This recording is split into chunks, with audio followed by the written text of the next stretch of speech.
My name is Satrya Audioslave Lipeno from Mgmp 65, Jakarta. And today's motion is that this House believes that in areas prone to disaster, the state needs to focus on mitigation over relocation. Before we get into arguments, we need to understand what makes an area prone to disaster. What steps are usually taken as a disaster relief efforts, and the difference between mitigation and relocations. First and foremost, let's talk about reasons that makes an area disaster prone. The reasons can be both natural or man-made. Natural reasons are, for example, coastal areas are very prone to tsunamis, or that mountain slopes are very prone to volcano eruption. Man-made examples, in other hand, are, for example, deforestation areas that got deforested can be prone to floods and in landslides. Secondly, steps that are usually taken in the area is usually focusing on saving a life first and foremost.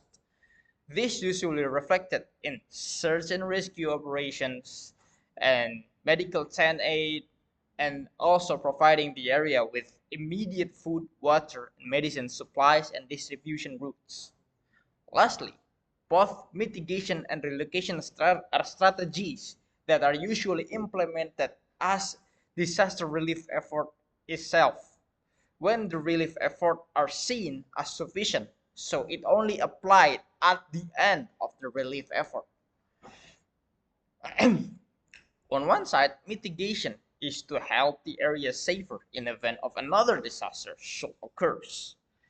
And secondly, relocation is to move victims to a new location altogether that is deemed more safer and less injury prone and less disaster prone. Now, and as stated in the motion that I'll be supporting the motion of mitigation of relocation by the state, I want to start off with a really personal arguments. And that is, relocation causes people to lose their home. We need to recognize that even in areas that are prone to natural disaster, there are houses, there are schools, there are job sites, and there are places of worship. And most importantly, there are communities of people, of families, and it places that people attaches emotionally to. By relocation, that means we are removing these people from their home. People are going to lose all that. Communities will disappear. Friends will be separated. People will lose their jobs. People will lose the places that they're connected to emotionally. And it begs the question that, is relocation really necessary? Houses and places of worship can be built again. And so infrastructure too. They can be rebuilt. People can still return to places they're connected with.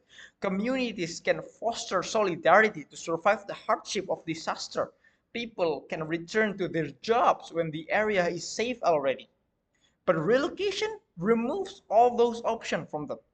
They take away things that could be rebuilt instead with time and effort in favor of a quick one-time solutions that may cause all sort of problems. What kind of problems, you may ask? Problems such as homelessness, problems such as people that not getting the aid they needed, and so many other problems that can be caused by simply relocation. My second argument will be leaning to a more practical reason, and that is mitigations is often more cheaper instead of relocation. Mitigation efforts can be coming in a form of bunkers, seawalls, improved drainage system, mangrove forest, early warning system, and plethora of many other prevention methods that I cannot mention one by one. Compare that to relocating thousands of people, maybe millions. How many land need to be bought by the state? how many houses and infrastructure need to be built by the state, how many monetary supports need to be given to the victims. The amount itself can end up in trillions of rupiah just to have a relocation effort. When why relocate when you can just rebuild existing building and provide better and more disaster ready infrastructure inside an already existing land that the state doesn't have to buy all over again.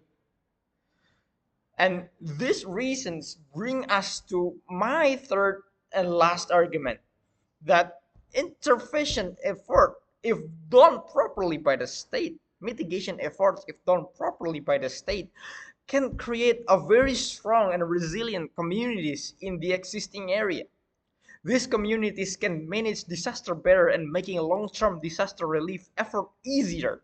On top of that, these resilient communities can contribute to other communities in other places by sharing their experiences and knowledge about disaster itself and educate them on knowledge how to manage emergencies and how to manage mitigation efforts in case of disasters. In the end of the day, my argument stands. Government should prioritize prevention first instead of focusing on the short-term relocation efforts. Thank you, judges. Wassalamualaikum warahmatullahi wabarakatuh.